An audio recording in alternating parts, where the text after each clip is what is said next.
Bodeli sessions court द्वारा दुष्कर्म के केस में पकड़े गए वैसे अपराधी को 10 साल की सजा और 20,000 रुपये का जुर्माना भरने का हुक्म जारी किया था। बोडेली सेशंस कोर्ट द्वारा दुष्कर्म के केस में पकड़े गए वैसे अपराधी को 10 साल की सजा और 20,000 रुपये का जुर्माना भरने के लिए आदेश जारी किया है, जिसमें वर्ष 2021 में पढ़ाई के लिए आती वैसी विद्यार्थिनी के साथ अपराधी द्वारा दुष्कृत्य किया गया था। ऐसे में ये अपराधी को पुलिस द्वारा पकड़ने के बाद पुलिस ने अपराधी हार्दिक राठवा को बोडेली सेशंस कोर्ट में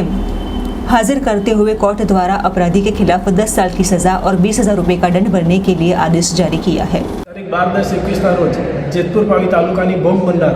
जबुगाम मुकामे आईटीआई में आवेली ते वखते कुकरा गामनो आरोपी हार्दिकभाई बाबूभाई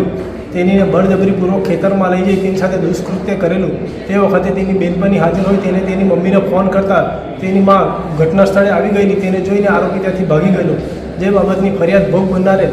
નોંધાવતા તેનો કેસ અત્રેની કોર્ટમાં ચાલી જતા આરોપીને